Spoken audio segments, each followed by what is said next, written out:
Allah özünge şükür. İşte şöyle ürettim. Kestik üstte de. Olur falan yaptım.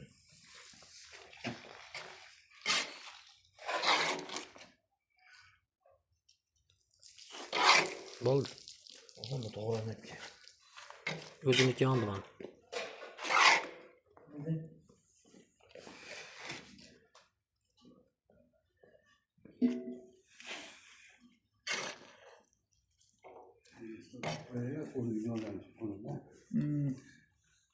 Nariyaktan ilişkiler.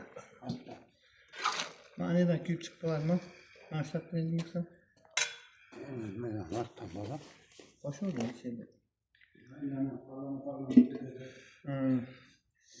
Gastronodan küp çıkamam ama ondan da olsa geldi. Orada ne çıkardı? Köşe torgağı desen çekeriz. Aynen bütün koyanayım ya torgak koyanayım.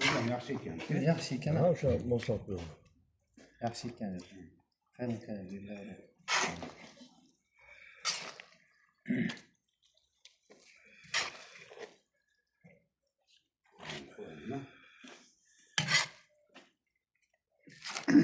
Evde kemiştim yolladı.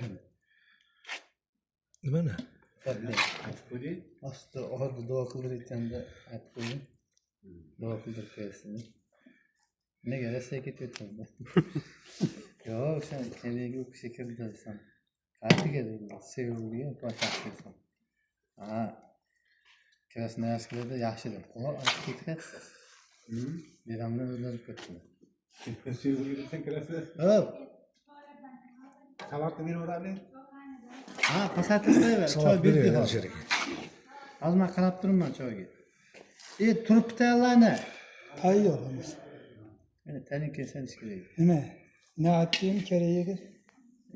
Man telefon qilsam ishlayvermadilar gapda. Man yangamga qildim, telefonni olmadilar. Yangamga qilsam kecha.